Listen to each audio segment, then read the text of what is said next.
Connaissance, recherche, sciences, mathématiques, théorie, physique, philosophie, conférences, archéologie, nature.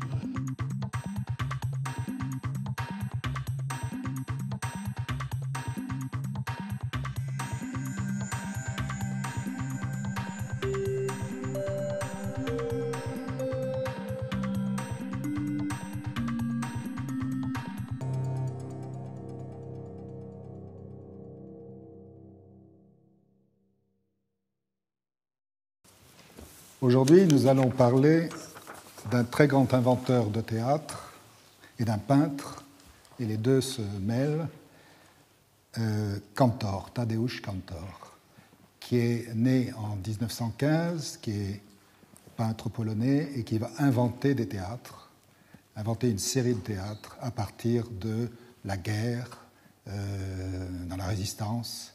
Il crée un théâtre clandestin alors qu'il est en danger de mort si on le prend en train de faire un acte culturel dans la Pologne occupée par les Allemands. Et j'ai voulu surtout vous faire entendre déjà son regard de peintre et comment est né d'un regard ce spectacle dont on va parler tout cet après-midi, La classe morte, qui est le grand démarrage d'un nouvel élan chez Cantor, qui ne va pas cesser jusqu'à sa mort en 1990. Voilà ce qu'il écrit, on sait bien d'entendre sa voix directement.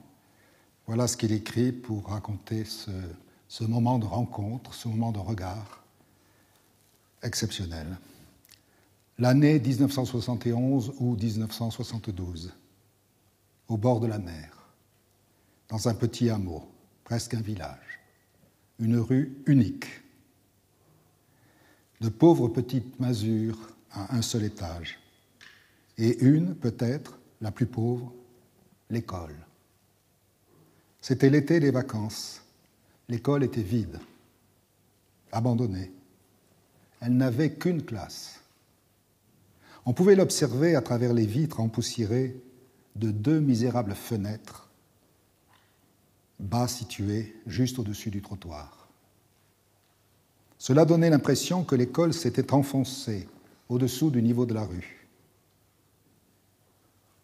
J'étais de nouveau, pendant très longtemps, je regardais dans les profondeurs sombres et troubles de ma mémoire. Donc il regarde à travers les fenêtres, il regarde les bancs de l'école, une seule classe, et il regarde en même temps, dit-il, dans sa mémoire. J'étais de nouveau un petit garçon, assis dans une pauvre classe rurale, sur un banc entaillé de coups de canif, mes doigts tachés d'encre, marqués de salive, les pages d'un abécédaire. Les lattes d'un plancher avaient les veines profondément usées par les lavages. Les pieds nus des gamins de campagne s'accordaient bien à ce parquet. Les murs blanchis, en bas le plâtre écaillé, sur le mur une croix noire. Aujourd'hui, je sais que là-bas, près de cette fenêtre, eut lieu quelque chose d'important. Je fis une certaine découverte. D'une manière particulièrement aiguë, je me concrétisais l'existence du souvenir. C'est un peu l'émerveillement de Proust devant la Madeleine. Ces bancs d'école, le souvenir. Cette constatation n'est pas du tout, comme on pourrait le supposer, le résultat d'une exaltation ou d'exagération. Le souvenir, dans notre monde rationnel, n'avait pas bonne presse. Il ne comptait absolument pas dans les froids règlements de compte avec la réalité. Tout d'un coup, je découvrais sa secrète et inimaginable force. Je découvrais qu'il était un élément capable de détruire et de créer, qu'il était à l'origine de la création, à l'origine de l'art. Alors pourquoi ces froids règlements de compte avec la réalité? Nous sommes dans la Pologne communiste et il faut faire table rase du passé. Donc le passé, c'est toujours n'a pas bonne presse, quoi, c'est ça. Et donc le seul fait qu'un artiste dise « je vais partir du souvenir » n'est pas compris par les partisans du pouvoir de cette Pologne communiste. Le souvenir vit au-delà de la portée de notre regard. Voilà, c'est un peintre, il regarde un tableau et il dit « Je ne le vois pas. Le souvenir vit au-delà de la portée de notre regard. Il naît et croît dans les sphères de nos sensations et de nos émotions et de nos pleurs. On ne pouvait pas plus mal choisir à l'époque où régnait sans partage le tribunal de la raison. On était soupçonné non seulement de reniement, mais aussi d'arriération. Il fallait avoir un caractère hérétique bien solide. Je me sentais alors un grand hérésiarque. » Alors, ce côté hérétique vient, pour Cantor, vient de la Première Guerre mondiale. Il ne l'a pas connu puisqu'il est né en 1915, mais vient de tous les événements catastrophiques qui ont traversé la Pologne et qui fait que le dadaïsme, lors de la Première Guerre mondiale, le dadaïsme a été un rejet complet de l'art. Comment peut-on faire de l'art alors qu'il y a un carnage si terrible des humains? Comment peut-on parler de civilisation alors qu'on assassine les jeunes gens dans les tranchées? Et donc il y a un rejet de l'art ou une mise en question de l'art qui ne peut pas se contenter de dessiner. C'est comme Brecht qui disait, on ne peut pas dessiner sur un paquebot qui est en train de sombrer. On ne peut pas dessiner des fresques sur la coque d'un paquebot qui est en train de sombrer. Donc, à un moment donné, il y a un rejet en raison de l'horreur historique. Peu après, arriva cet instant inoubliable pour moi de la décision qu'il fallait exprimer le souvenir. Il est alors devenu indispensable de connaître le fonctionnement de la mémoire. C'est sur elle que s'achève ce regard sur la mort. C'est sur elle, sur la mort, que s'achève ce regard par la fenêtre, initialement innocent. Car la fenêtre cache beaucoup de troubles secrets. La fenêtre éveille la crainte et le pressentiment de ce qui est au-delà. Et cette absence d'enfants, l'impression que les enfants ont déjà vécu leur vie, sont décédés, et que ce n'est pas par le fait de leur décès, par la mort, que cette classe s'emplit de souvenirs, et que ce n'est que par le fait de leur décès, par la mort, que cette classe s'emplit de souvenirs, c'est alors seulement que les souvenirs commencent à vivre et acquièrent une secrète force d'âme. Rien n'est alors plus grand, plus puissant. Donc, lorsqu'on a l'impression de mort en voyant ces pauvres bancs vides et désolés dans la campagne, dans une petite masure fermée, poussiéreuse et pauvre, on a tout d'un coup l'impression que cette mort qui est là, présente, va faire entrer dans la chambre de l'imagination les morts qui vont revenir.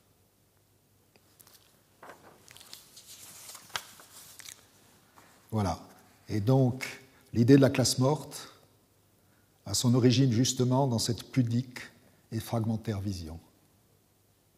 Toute la méthode du spectacle a fonctionné sur le principe du regard. Qu'est au juste le regard? A fonctionné sur le principe du regard, sur ce qui est masqué par une impénétrable carapace étanche. Cette célèbre forme qui, depuis des millénaires, s'arroge la prétention d'être le sujet et l'essence de l'œuvre. Il a fait un théâtre qu'il appelait informel. Il s'est battu contre la répétition du réel, contre la reproduction du réel. Le théâtre n'est pas là pour imiter le réel, n'est pas là pour reproduire la forme du réel. Elle doit trouver une nouvelle forme, une forme informelle, une forme qui échappe justement au regard. C'est un autre regard. Le metteur en scène, enfin, inventeur d'un théâtre, amène un autre regard sur le monde. C'est un très grand manque de tact de refuser de s'arrêter à cet extérieur, ce que d'habitude on imite, de tenter de le contourner de façon vexante, d'essayer de regarder autrement, de l'intérieur, furtivement. Ce n'est pas si facile. Le prix que l'on paie pour cela est la rencontre avec la mort. Et en effet, en 1975, au moment même où il invente ce titre, La classe morte, dont on va parler, dont on parle déjà, eh bien, il écrit un manifeste, comme il fait toujours dès qu'il a fait un théâtre, il écrit un manifeste qui s'appelle « Le théâtre de la mort » et que vous pouvez découvrir encore, je suppose, en tout cas en bibliothèque, « Le théâtre de la mort » de Tadeusz Kantor. Ce sont des textes réunis par Denis Bablé, qui a été un des grands historiens du théâtre et un homme qui a accompagné Kantor à travers toute cette partie de sa vie, la plus passionnante. Et Kantor nous dit, finalement, mes spectacles, La classe morte, Ensuite, il y a eu Viellopol. Ensuite, Qu'il crève les artistes. Et ce dernier, Je ne reviendrai jamais, sont tous des confessions personnelles. Des confessions personnelles. C'est rare d'avoir l'idée qu'une pièce de théâtre, c'est la confession de quelqu'un. On joue, on met en scène des pièces, c'est tout ce qu'on a. On ne croit pas. Enfin, le théâtre semble être la répétition, la reproduction des pièces déjà écrites. Non, tout d'un coup, c'est le monde personnel de l'artiste qui vient dans sa chambre d'imagination. On a l'équivalent, d'une certaine manière, avec Fellini, qui, dans ses films, fait une sorte de confession personnelle et fait venir les personnages de sa famille, de son village, de sa ville, et il fait venir les souvenirs avec la musique, justement, de Nino Rota, et là, la musique de Cantor fait aussi venir les personnages. Voilà, en gros, pour l'essentiel. Voilà. Alors, il veut, face, si vous voulez, dans ce mouvement dadaïste qui est contre l'histoire générale et officielle, contre l'histoire qui s'occupe des mouvements de masse, contre les idéologies de masse, contre les gouvernements variant au gré des législatures, contre la terreur du pouvoir, contre les guerres de masse, contre les crimes de masse. Lui, il dit, eh bien, je n'ai que ma pauvre petite vie humaine, individuelle, petite, pauvre, sans défense, mais magnifique. Donc c'est l'affirmation de l'individu face à la conception universaliste, bien sûr, des communistes, mais aussi, dit-il, ça sera la même chose lorsque nous passerons dans la liberté, il le sent venir, enfin la libération du communisme, il dit ça risque la même chose. Toute massification, on le voit bien avec la télévision, enfin, toute massification rejette les artistes, ne laisse pas, les écrase d'une certaine manière. Et il faut réaffirmer son individualité, sa liberté totale, sa liberté, voilà. Donc, dans cette bataille, pour affirmer son individualité, pour permettre la confession personnelle, il a un état-major, il a une armée, c'est la pauvre troupe d'acteurs, la pauvre troupe d'acteurs du théâtre ambulant. Il parlera aussi du théâtre de la baraque de foire, le théâtre ambulant. De magnifiques artistes, nous livrons bataille ensemble, je voulais dire, nous créons.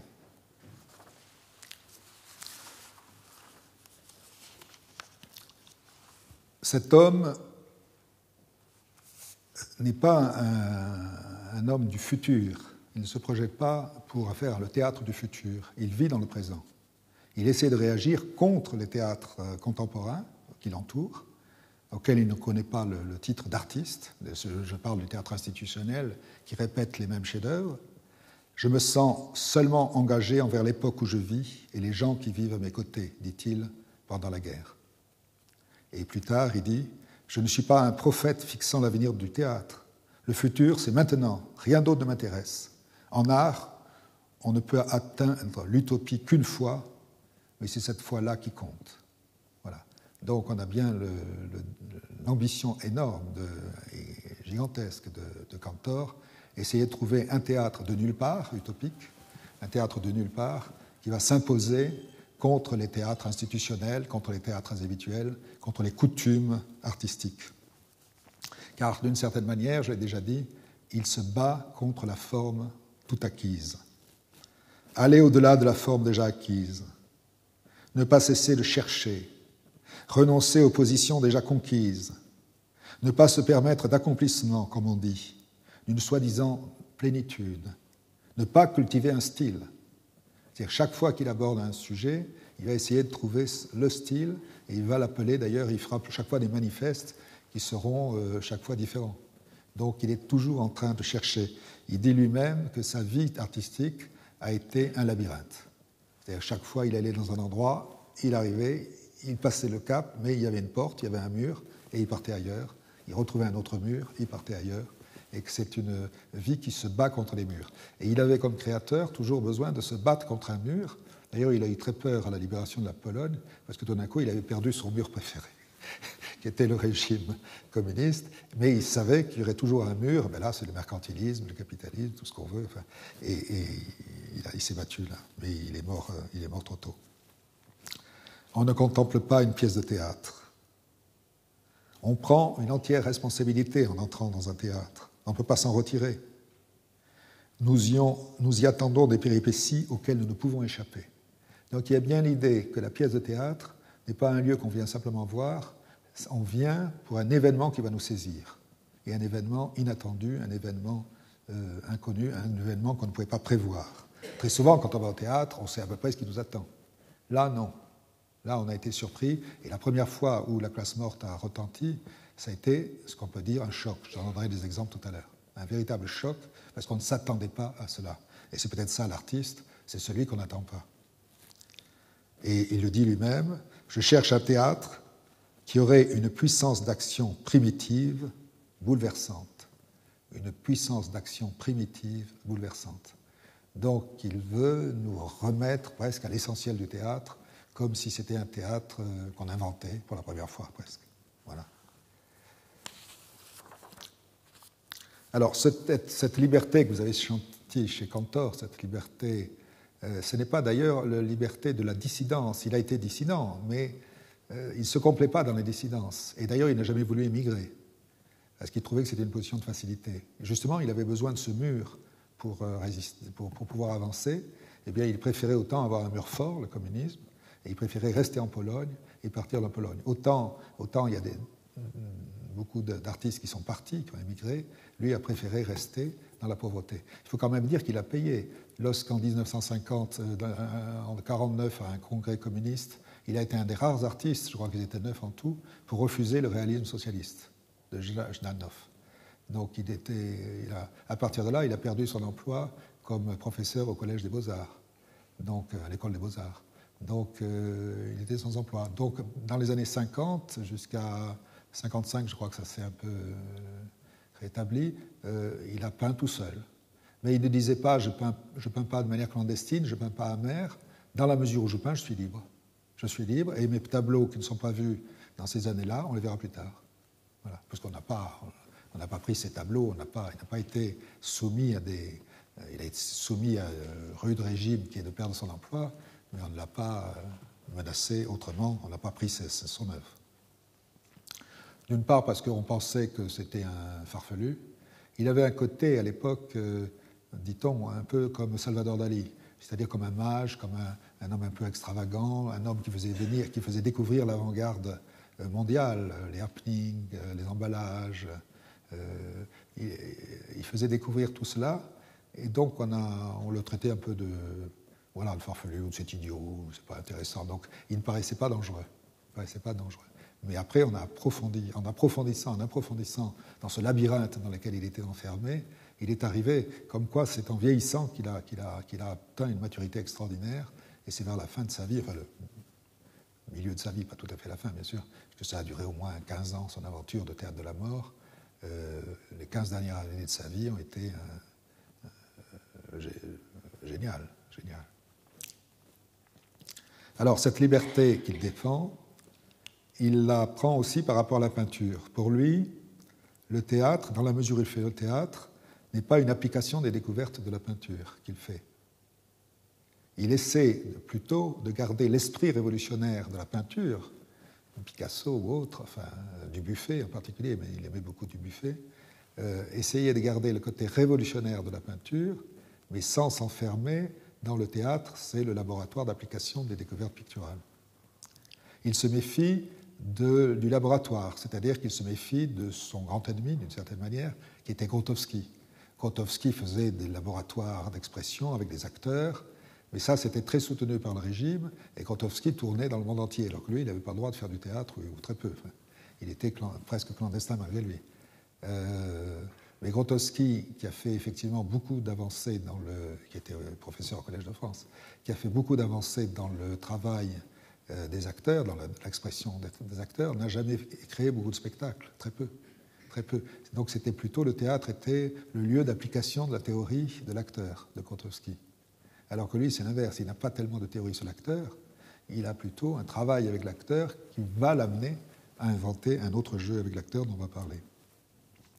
Donc ce n'est pas un théâtre laboratoire, ce n'est pas un théâtre d'application de la peinture, ce n'est pas un théâtre de l'institution théâtrale, il refuse les subventions, donc il refuse la bureaucratie, Il refuse le système que j'ai connu moi-même. On vous dit, comme ça, dans une grande maison, ben, il y a une grande partie de programmation, et puis après, on vous dit à peu près, vous avez 2 mois de répétition. Il faut répéter en 2 mois.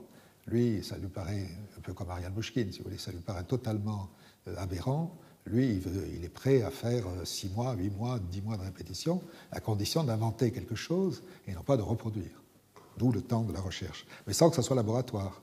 Ce n'est pas un esprit de laboratoire, il se méfie encore une fois laboratoire, il veut créer une œuvre d'art, tout simplement.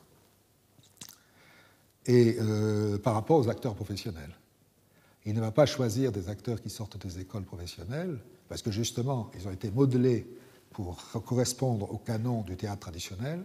Il va choisir des artistes comme lui, soit des peintres, soit un historien d'art, soit un poète. Il y a 4 acteurs professionnels, il y a lui et sa femme et puis 2 autres, dans la classe morte. 4 acteurs professionnels, lui et sa femme, donc c'est déjà très à part, et puis 2 peintres, un poète, un historien d'art, et puis il ira chercher, s'il le faut, 2 garçons de café, il va débaucher du café qui viendront, 2 personnes qui viennent à lui et qui lui disent que ça le passionne, ce qu'il fait, et il le prendra. Il est très, très ouvert, et en même temps prêt il ne forme pas une troupe, c'est une sorte de communauté artistique, mais ouverte, c'est-à-dire qu'il va prendre d'autres personnes après, mais en même temps il y a une famille qui le suit. Il a quand même cet homme très solitaire, très violent parfois dans ses rapports avec les acteurs. Cet homme quand même se fait aimer d'eux parce qu'ils sentent que cet homme le fait sortir d'eux-mêmes quelque chose d'extraordinaire. Voilà. Et les autres, si vous voulez, lui est le créateur du spectacle, mais les autres ne sont pas traités d'interprètes, ce sont des acteurs. Il y a des acteurs qu'il va diriger, si vous voulez, et puis un créateur. Un créateur qui se retrouve un peu dans la position du peintre avec ses couleurs. C'est-à-dire qu'il crée dans l'instant, il dit « je crée avec les corps des acteurs ». Et en même temps, et c'est là tout le jeu entre l'art et la vie, il dit que l'art théâtral est magnifique parce qu'il y a un tremblement entre l'art, qui d'habitude s'arrête, et la vie qui, elle, continue toujours. Et dans ce tremblement entre l'art et la vie, là est le jeu de Cantor. Comment à la fois dessiner une pièce avec des acteurs, avec le corps des acteurs, avec des objets, avec le corps des acteurs, comment dessiner cette œuvre, et comment faire que cette œuvre, une fois dessinée, soit toujours en mouvement. Et il a trouvé une solution géniale, qu'il est le seul à avoir pratiquée. Il fallait y penser, elle est très simple. Il est sur scène. Il est sur scène, mais il ne joue pas. Il regarde les autres jouer. Mais il est comme un chef d'orchestre, à la limite, si vous voulez. D'habitude, le metteur en scène disparaît. Le chef d'orchestre, lui, est toujours au centre. Eh bien non, lui, il est à la marge. Il est comme un chef d'orchestre qui n'a plus le pouvoir d'orchestration, qui est dépossédé de sa mise en scène, et qui pourtant turlupine par des mouvements d'impatience, tout d'un coup, il bat la mesure, il fait partir la musique, il arrête la musique plus vite. Il injuriera à voix basse un acteur, s'il le faut. Il le déstabilise. Il les déstabilise, mais c'est une tactique, de manière que les acteurs soient toujours en mouvement, soient toujours en train d'inventer et ne reproduisent pas. On est toujours dans la peur que le théâtre soit le lieu de la reproduction, alors qu'il faut que le théâtre soit le lieu de l'invention perpétuelle et que les acteurs, à la fois, suivent leur partition, bien sûr, il ne s'agit pas de réinventer. Ce n'est pas du happening du tout, hein. C'est très écrit, c'est très codé. Mais il faut empêcher que ça se referme sur soi. D'où la présence tout à fait passionnante et intrigante de cet homme habillé de noir, il n'est pas costumé, hein, il est habillé de noir. Moi, je l'ai pris quand je suis arrivé à Nancy, je l'ai pris pour un régisseur. Il était là, il y avait les acteurs déjà en place, et je croyais que c'était un régisseur, je ne connaissais pas, c'est la première fois que je le voyais. Et je pensais qu'il allait partir au début du spectacle. Et non, et j'ai, à mon grand étonnement, le régisseur restait là. Je ne savais pas que c'était le metteur en scène. Donc un metteur en scène à la limite entre les spectateurs. En gros, il regarde les spectateurs et il regarde les acteurs. Il est sur la frontière. Et cet homme a toujours refusé d'entrer dans un théâtre. C'est-à-dire que non seulement il ne prenait pas des acteurs professionnels, il ne prenait pas de subventions, mais il ne jouait pas dans des théâtres. Il était conséquent avec lui-même. Donc à Cracovie, il jouait dans une cave d'un palais, dans une cave qui lui était accordée. On a permis, voilà, quelquefois, on ne lui laissait pas le temps de jouer beaucoup, mais en tout cas, Comme c'était très peu de personnages, il ne gênait pas grand monde. Ça avait du succès, et il ne gênait pas grand monde, et il y avait peu de spectateurs. Voilà. Donc il pouvait quand même faire ses créations. Et tout d'un coup, le succès éclatant, en 1975, à partir de là, ça a été une traînée de poudre. La classe morte, il l'a joué 1600 fois. 1600 fois pendant 20 ans. Il a traversé au moins le monde entier, tous les continents. Donc sa vie a totalement changé, et il était tout le temps là, la représentation, tout le temps sur scène, avec ses acteurs. Et donc, il y a cette idée que le théâtre doit échapper au théâtre. Et d'une certaine manière, c'est peut-être un questionnement qu'on doit se faire. Les grands réformateurs du théâtre sont des gens qui finalement haïssaient le théâtre des autres et voulaient faire leur théâtre contre les théâtres traditionnels. On l'a vu pour Bob Wilson, on le voit encore pour Cantor. Alors voilà, par exemple, Hubert Gignoux, qui a été le grand metteur en scène pour nous du Théâtre national de Strasbourg, va à Nancy en 1977. Vous voyez, 1975, c'est créé à Cracovie. 1976, ils vont à Édimbourg, enfin, ils commencent à tourner. 1977, ils arrivent au Festival de Nancy, et ensuite le Festival d'automne les prend. Donc ça va être le début, et ce sera très important. Le succès parisien sera très important pour la classe morte. Voilà comment Hubert Gignoux nous parle du spectacle. Donc ça va être, je vais vous faire découvrir le spectacle à travers les yeux d'un critique, qui est un metteur en scène français, et qui nous dit ce qu'il a vu. Le théâtre Kriko de Cracovie, animé par Tadeusz Kantor, est déjà venu 2 fois en France, avec La Poule d'eau et Les Mignons et les Guenons. Ce sont 2 pièces faites à partir des œuvres de Witkiewicz. Et d'une certaine manière, Kantor avait décidé de ne monter que du Witkiewicz. Il avait monté auparavant des tas de pièces. C'était un scénographe, à l'origine aussi en tant que peintre. Il a fait énormément de scénographie. Il a énormément travaillé dans le théâtre professionnel. Mais quand il a voulu faire, lui, du théâtre, il s'est retiré de la profession, en quelque sorte. Et il a choisi un seul auteur qu'il abandonnera après La classe morte. Dans La classe morte, il reste du texte de Witkiewicz qui disparaîtra après, et après il sera vraiment un auteur. Donc, si vous voulez, il répond au vœu de Craig qui attendait que le metteur en scène devienne l'auteur de la pièce, qui n'est plus la dichotomie un auteur, un metteur en scène, mais que le véritable auteur soit le metteur en scène, à condition qu'il ait la capacité d'être un auteur. Et ça va être le cas de Kantor, même si, bien sûr, le texte n'est pas au premier plan. N'étant pas un auteur littéraire, le texte n'est pas au premier plan, ça ne veut pas dire qu'il est indifférent, il existe, il est important aussi. Mais second plan quand même, je crois. Alors, le voici de retour avec La classe morte, qui s'inspire, comme les 2 autres spectacles, d'une œuvre de Witkiewicz. Des 3 recherches, c'est à mon sens la plus aboutie et la plus forte. Une existence dramatique saisissante, une autorité ininterrompue, au travers même pour moi de ces zones d'ombre. L'aire de jeu est établie dans un coin de salle de théâtre, au pied de la scène qui ne servira pas, escaladée simplement pour les entrées et les sorties. Donc il y a cette idée quand même incroyable, il va à Nancy, là il est accueilli dans un théâtre, mais il ne se met pas sur la scène, il va se mettre dans un coin. Il y a cette idée qu'il faut déjouer le théâtre, il se met dans un coin. Et l'expression dans un coin, c'est que il veut que les acteurs jouent dans le coin. Vous savez, comme les enfants qui sont punis, on les met au coin. Et dans La classe morte, il y a des coins, il y a 2 petits triangles bas, et à un moment donné, on met les élèves au coin. Donc les coins sont marqués, c'est des coins, c'est des petits triangles, et on met les élèves au coin. Et l'expression « faire dans le coin », ça veut dire faire à la dérobée, faire vite, faire mal, faire dans un coin. Donc il ne s'agit pas d'installer l'acteur au centre de la scène et de lui faire dire magistralement ce qu'il a à dire, mais essayer que le texte soit un petit peu joué presque à la cantonade, presque maladroitement, enfin, à la va-vite. Il y a cette idée-là. Donc l'aire de jeu est établie dans un coin de la salle de théâtre, et c'est à peu près un carré fermé par un des murs de la salle, l'élévation de la scène qui la ferme aussi, et s'il est du autre côté, il y a 2 cordes qui séparent du public. Donc le public est bien entouré d'un cadre qui dit, parce que la rampe, la limite, on l'oublie que c'est une limite, on l'oublie.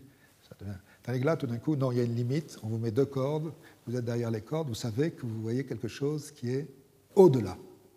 Et c'est cette idée d'au-delà, avec 2 cordes toutes bêtes, cette idée qu'on ne joue pas le ici et maintenant, mais qu'on joue quelque chose qui est du côté de la mort. Il faut passer, il faut sauter la corde pour aller du côté de la mort. Alors, à l'intérieur de cet espace séparé par un mur, enfin délimité par un mur et 2 cordes, à l'intérieur, 4 pupitres de vieux bois, rangés en file indienne, avec leurs bancs, des latrines mobiles et 2 petits paravents à 2 panneaux qui figurent les coins, pour les mauvais élèves de cette classe. Assis au pupitre, dès l'entrée du public, parfaitement immobiles, des personnages des 2 sexes vêtus de noir, certains hommes avec des cols cassés, des cravates et des chapeaux melons. Tous les visages sont maquillés, terreux. Ce sont, dit le programme, alors voilà les personnages, une femme avec un berceau mécanique. Alors là, c'est intéressant, les personnages sont souvent avec un attribut.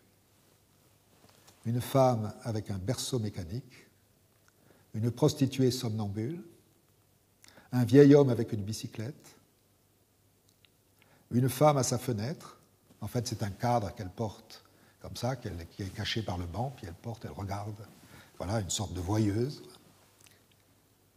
Un vieil homme dans les WC, un vieux pédophile, un vieil homme absent au premier banc, un vieil homme absent au dernier rang, un vieil homme avec son double, le double. Alors en fait, ça c'est les pivots de la troupe de Cantor, ce sont 2 jumeaux. Il avait 2 jumeaux, qui étaient d'ailleurs de sacrés originaux, et il jouait là dans la classe morte en cachant un des jumeaux sous le banc, et donc l'instituteur qui était un des élèves, interrogeait l'un jumeau, et puis il ne savait pas répondre, il partait, il s'échappait, l'autre arrivait, il savait répondre, je sais pas. Il y avait tout un jeu avec le double, le dédoublement. D'ailleurs, chez Cantor, l'univers est doublé. On a l'impression que l'univers est doublé, qu'il y a toujours derrière la simula, qu'il y a toujours une autre réalité, il y a toujours quelque chose. Enfin, c'est double, quoi. C'est double. Comme on dit, il y a du double jeu. Un vieil homme absent au dernier rang, un vieil homme absent au dernier rang, un vieil homme avec son double, un soldat de la Première Guerre mondiale, un vieil homme sourd, un bedeau, c'est-à-dire le pion, en fait, le pion du collège, un bedeau au passé antérieur, sikh, une femme de ménage, et cette femme de ménage, qu'on appelle aussi la laveuse, la balayeuse, femme de ménage, c'est selon les traductions, se révélera peu à peu être la mort. Elle torche les petits vieux à un moment donné, comme si c'était une maternelle, quoi.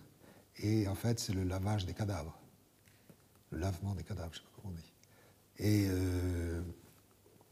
elle se révélera, voilà. Et cette mort, elle est jouée par un homme, c'est un travesti. C'est un tableau, il n'y a pas une tache de couleur. Il n'y a pas une tache de couleur, c'est noir et blanc, noir et blanc, noir et blanc. Donc, lorsque on arrive devant ce tableau à Nancy, par exemple, ils sont totalement immobiles, on a l'impression d'une photographie. On a l'impression... Vous savez, vous rentrez avec le titre, La classe morte. Vous voyez les pupitres, vous voyez des vieux immobiles, alors déjà le paradoxe de voir des vieux dans une classe, et ces vieux ne bougent pas du tout. Ça, c'est pendant que le public rentre.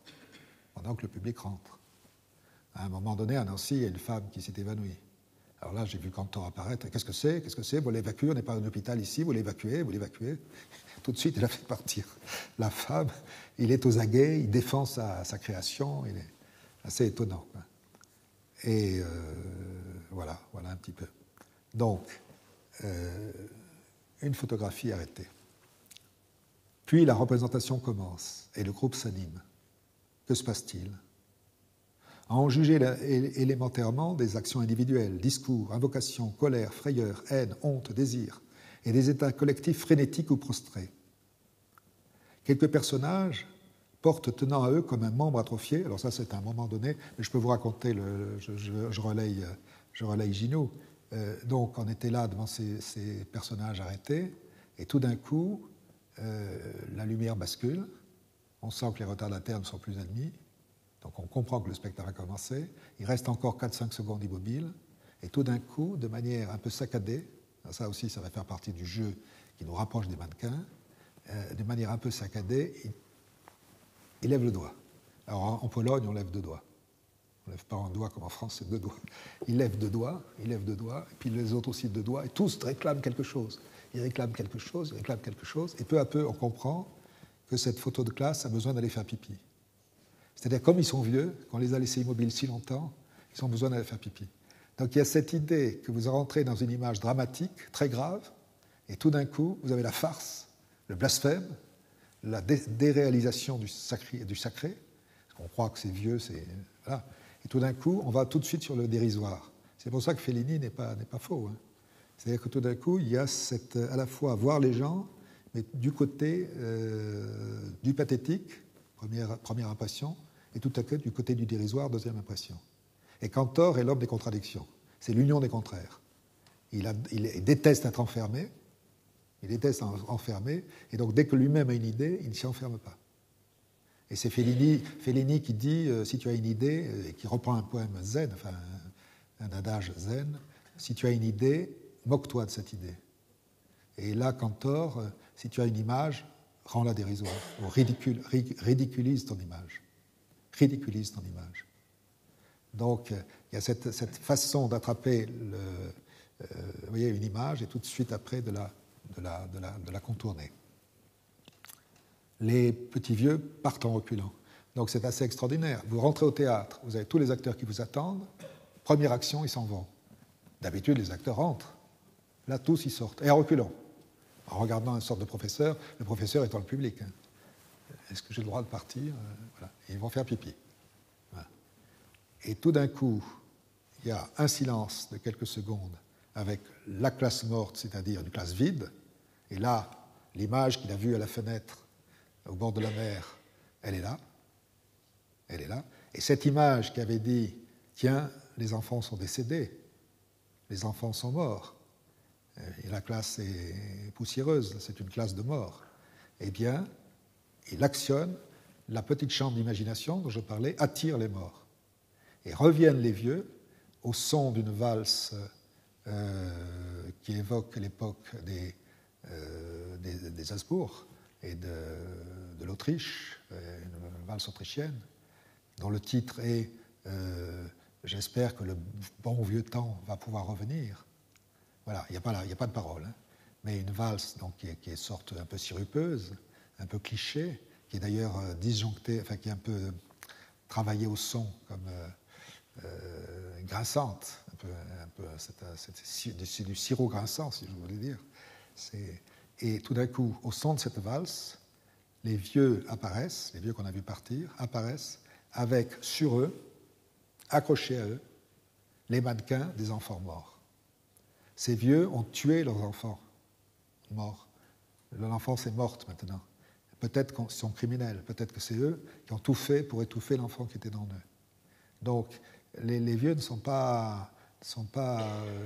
dangereux. Il n'y a pas de béatification des vieux, là. Ils sont peut-être dangereux. Parce que cette vieillesse, c'est parce qu'ils ont tué leurs enfants. Et donc, les enfants reviennent. Ce sont des mannequins. Et ils sont comme des gens qui sont en même temps vampirisés par les enfants. Puisque les enfants s'accrochent à eux, mettent leur tête comme ça. Enfin, on a l'impression que les enfants leur sucent le sang en même temps qu'ils sont morts. Donc on a une image tout à fait étonnante, qu'on ne sait pas très bien saisir. On est très... Là, voilà, on est devant un événement. Et l'espace qui était figé, immobile, avec juste ce retrait, maintenant il tourne, c'est la valse, il tourne autour des bancs. Il tourne et il tourne et il tourne avec cette valse. Et une des comédiennes, la femme de Cantor, avait un fouet et elle frappe au sol avec le fouet. Donc on est bien dans un cirque. On est bien dans la danse des morts, on est bien dans la baraque foraine, on est bien dans la folie foraine, la baraque de foire. Et tout ça, c'est ce mélange de mort et vie. Donc qui est vivant, qui est mort, on ne sait plus très bien d'ailleurs. Parce que les petits vieux, ils étaient peut-être morts, et puis ils reviennent maintenant morts. Ils sont entre la vie et la mort, tous. Mais, en tout cas, les acteurs sont entre la vie et la mort, ça c'est sûr. Les mannequins sont morts. Mais en même temps, ils figurent la vie. Parce qu'un mannequin, il imite la vie. Et pourtant, il est mort. Donc, on est encore une fois, dans cet entre-deux où vie et mort sont en train de s'articuler l'un à l'autre très fortement. Et ce mouvement musical est très important pour dilater l'espace. J'en parlerai peut-être tout à l'heure si on a le temps. C'est-à-dire que vous voyez, il y a un espace très comprimé dans les bancs, et tout d'un coup, il y a dilatation de l'espace, et ça tourne autour des bancs, et ça donne. Voilà. Donc c'est un espace qui se rétrécit et s'ouvre. Et on retrouvera ça dans tous les spectacles ensuite.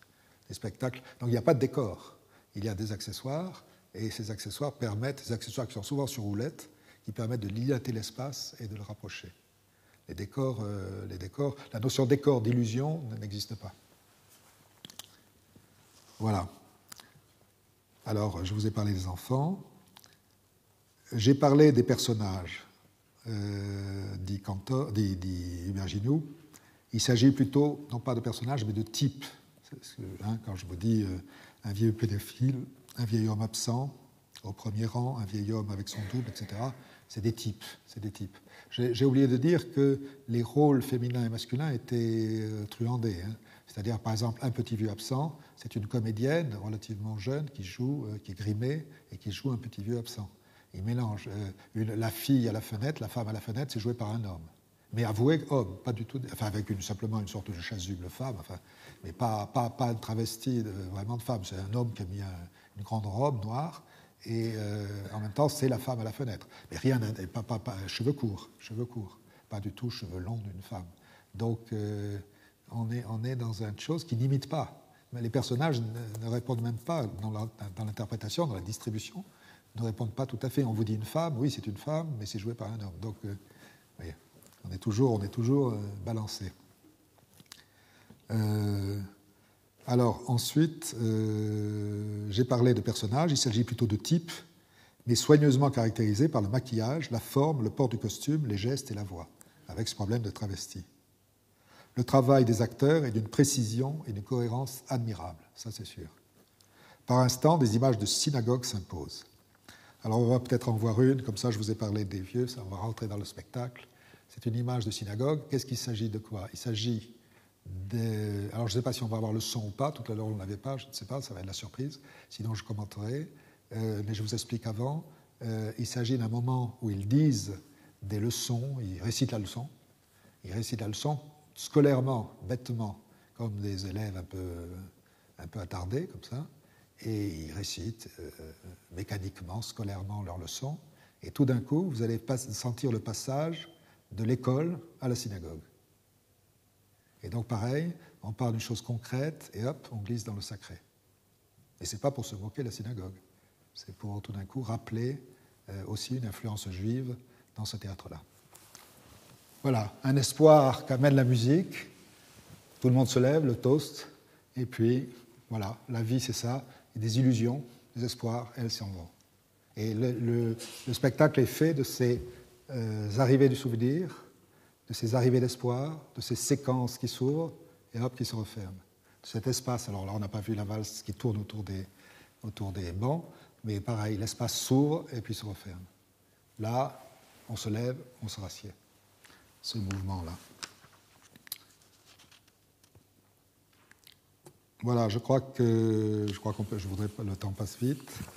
Je vous donne d'autres réflexions, par exemple, de ce qu'a été ce choc pour des spectateurs qui découvraient pour la première fois, comme peut-être certains d'entre vous viennent de le faire, cette rencontre avec ce jeu. Premier témoignage. J'ai fait la connaissance de Cantor un peu comme tout le monde en découvrant la classe morte, à la fin des années 70 à Paris. Je ne pense pas qu'un être humain, quel qu'il soit, l'ait vu sans avoir été remué. C'était le souhait de Cantor, puisqu'il disait qu'il voulait travailler avec la cendre des émotions. Deuxième témoignage.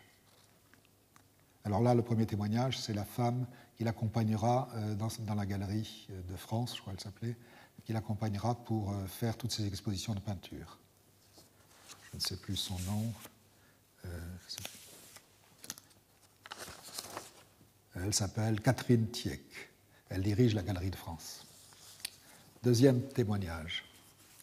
C'est quelqu'un, c'est quelque chose qui se passe, quelque chose arrive. Quand j'ai vu la première fois, puis d'autres fois, les œuvres de Cantor, quelque chose est arrivé. Et je ne savais plus si c'était du théâtre ou pas du théâtre. Quelque chose est arrivé qui est insaisissable, qu'on ne peut pas mettre dans une catégorie. Je sais que c'est cette non-catégorie ou non-lieu qui est sa force. Voilà. C'est du théâtre, ce n'est pas du théâtre, et c'est cette non-catégorie qui fait que c'est sa force, qui fait que c'est de l'art. Ça nous échappe. Ça, c'est un très grand artiste, c'est Boltanski, qui se retrouve tout à fait dans Cantor. Donc Boltanski. Troisième témoignage. Il y a très peu de spectacles parmi tous ceux nombreux que nous voyons, très peu, qui ont la force de laisser une trace permanente. Parmi ces quelques spectacles, il y a pour moi le choc de la classe morte. Lorsque je l'ai vu à Chaillot pour la première fois, cela provenait de l'assemblage de tous les éléments. Ces élèves dans cette école, ces vieillards portant ces petits mannequins, ces objets, la musique, la présence de Cantor. Cet ensemble est quelque chose qui va au-delà du souvenir. La brûlure d'une trace profonde. Eh bien, tenez-vous bien, c'est Peter Brook qui dit ça. Donc tout d'un coup, Peter Brook va voir le spectacle et il voit le génie de Cantor. Et c'est Peter Brook qui parle, donc il s'y connaît en théâtre et il est tout à fait... Et Boltanski s'y connaît en art plastique. Et aussi bien un homme de l'art plastique qu'un homme du théâtre reconnaissent l'évidente force. Tout le monde est troublé parce que c'est un nouvel usage du théâtre, une nouvelle manière de le comprendre.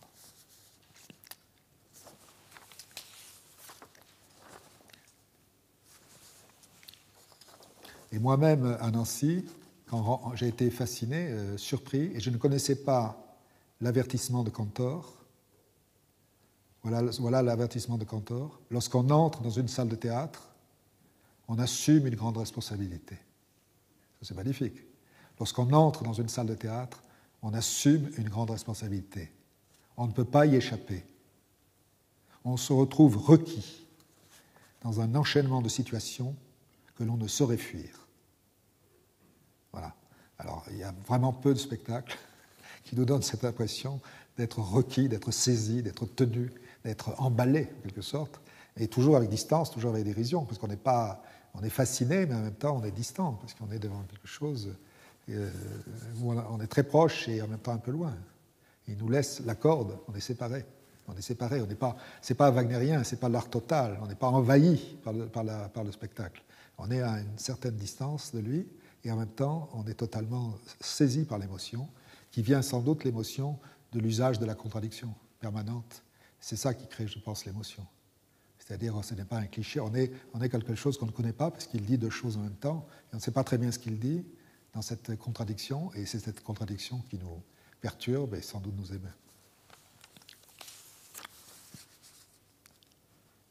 émeut. Tout de suite, vous avez vu, en regardant les maquillages, vous avez vu, par exemple, celle qui ne jouait pas, le petit vieux absent du premier rang, vous l'avez vu, totalement immobile. Ça, c'était une femme qui joue le petit vieux, on ne le dirait pas, hein. Une femme, et qui, tout d'un coup, elle est vraiment mortelle. Justement, alors que les autres s'agitent comme des mannequins, elle joue peu. D'ailleurs, on la soulève, on l'oblige à se lever, on la tire par la main. Et donc, quelque part, il y a très bien le signe que certains d'entre eux sont déjà morts, quelque part. Les autres sont entre la mort et la vie, certains sont presque morts, enfin, absents en tout cas, absents même du spectacle. Et j'avais parlé tout à l'heure de photographie, ça m'avait frappé, et on connaît le rapport originel du théâtre et du culte des morts. C'est Barthes qui dit que la photographie, c'est une continuation du culte des morts. Et les premiers acteurs se détachaient de la communauté en jouant les rôles des morts, se grimer. Quand dans une tribu, les gens se griment pour une fête, se grimer, c'est se désigner comme un corps à la fois vivant et mort. C'est faire entrer les morts de la tribu dans la vie. Donc c'est ça pourquoi on se grime. Ce n'est pas simplement par imitation naturaliste pour dire je suis vieux ou je suis jeune ou ceci ou cela, mais c'est surtout un acte justement de se séparer du corps social pour dire je suis autre, radicalement autre, je fais partie des morts. Et le théâtre No, par exemple, avec ses masques, nous fait rentrer dans le théâtre des morts, dans le théâtre de l'au-delà. Et le grand théâtre, souvent, le théâtre antique, nous fait rentrer dans l'au-delà. Alors, par exemple, revenons sur ce regard sur la fenêtre, à travers la fenêtre où il voyait les bancs. Dans le théâtre professionnel, dit Cantor, lui, il refuse d'être considéré comme théâtre professionnel. Il refuse d'ailleurs qu'on l'appelle metteur en scène. Quelquefois, il acceptait le mot parce qu'il ne savait pas comment dire, mais il ne se considère pas comme metteur en scène. Il se considère comme inventeur de théâtre. Dans le théâtre professionnel, seules sont importantes les créatures vivantes, les acteurs. Les objets ne sont qu'accessoires.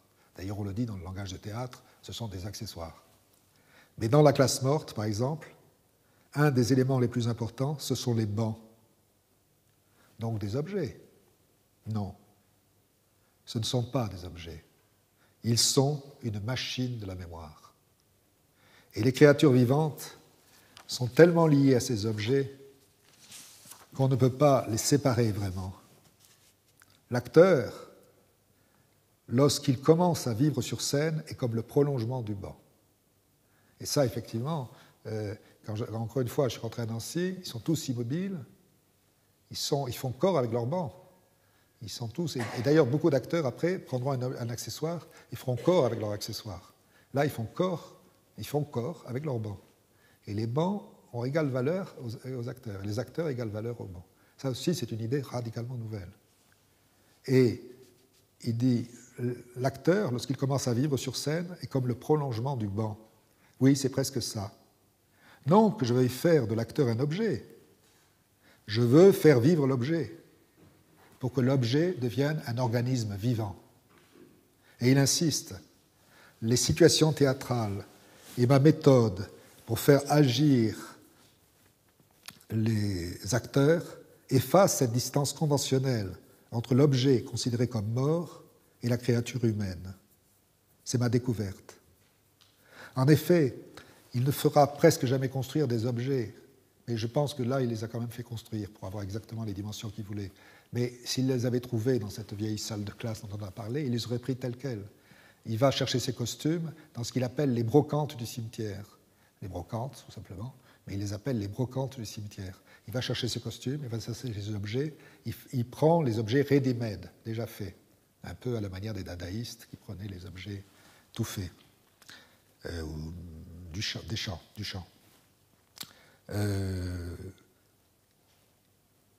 Voilà, c'est ça sa découverte. Et il dit, dans la convention conventionnelle, la matière, c'est quelque chose qui est mort. Or, pour moi, la matière est elle aussi spirituelle. Il n'y a pas de distance entre la matière et l'esprit.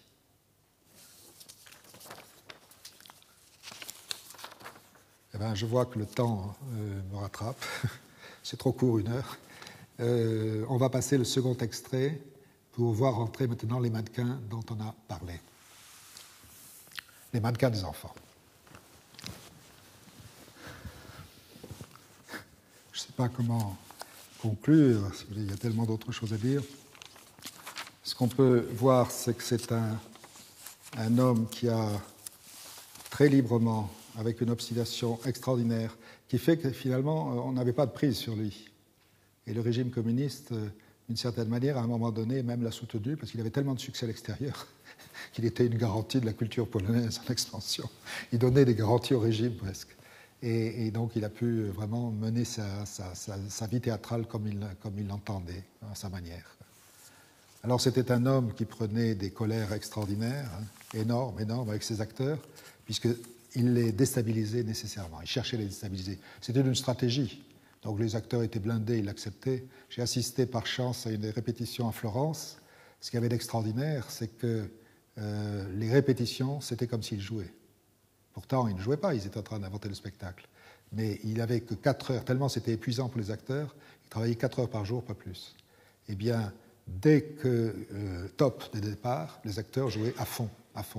Ils étaient totalement investis dans leur partition, je dirais, qu'ils inventaient pourtant. Ils l'inventaient, mais ils n'y allaient pas timidement en essayant, tiens, si on faisait comme ça, non. Ils partaient dans une direction donnée, lui, il arrêtait. Aussitôt, les acteurs se figeaient, restaient immobiles, ils écoutaient la nouvelle donne, hop, ça repartait aussitôt, coupé à nouveau, ils étaient en place, hop, ils repartaient aussitôt, et ils étaient vraiment tendus comme si on était au maximum de la force avec du public. avec du public. Ça m'a frappé. Et ça a donné, le troisième jour, il n'a plus voulu nous prendre, parce qu'il a eu une foucade, comme ça. Il avait des colères terribles, et il les a souvent injuriés. Et ce qu'il y a eu d'extraordinaire, c'est que le dernier jour de la dernière répétition de ce qui sera son dernier spectacle, en décembre 88, entre le 7 décembre 88, c'était le dernier jour de la dernière répétition. Il a piqué une colère homérique, encore une, et il a eu un arrêt cardiaque, je crois, enfin, ou un AVC, je ne sais pas, et tout d'un coup, il s'est effondré. Mais il y avait ce goût de l'hérésie, le goût de la révolte.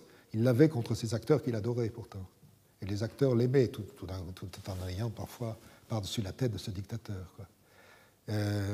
Et il y avait un côté prophète, vous voyez, de l'Ancien Testament, parce que les colères, il y en a dans la Bible. Il faut vraiment avoir en soi cette colère, dit-il. Il faut savoir se mettre en colère, protester, et ensuite aimer, et enfin rire, mais de telle sorte que le rire s'emplisse de larmes. C'est beau. Il faut vraiment avoir en soi cette colère. Il l'avait, ça, c'est indéniable. Colère contre tout. En tant que dadaïste, il était envers et contre tout. Envers la civilisation de masse, envers la guerre, il était contre, violemment. Et il protestait envers le régime. Ensuite, aimer, enfin rire, mais de telle sorte que le rire s'emplisse de larmes. Et vous savez, je ne sais pas si vous connaissez l'épitaphe du peintre Klee, qui est sur son tombeau depuis 1946. Voilà l'épitaphe qui irait très bien à celle de Cantor. Voilà ce qu'a écrit Klee dans son journal, qui a été mis sur sa tombe. Ici-bas, je ne suis guère saisissable, car j'habite aussi bien chez les morts que chez ceux qui ne sont pas nés encore. Bien plus proche de la création qu'il n'est d'habitude, bien loin d'en être jamais assez proche. Voilà, c'est un très belle épitaphe, et c'est là-dessus qu'on va rester. Merci beaucoup.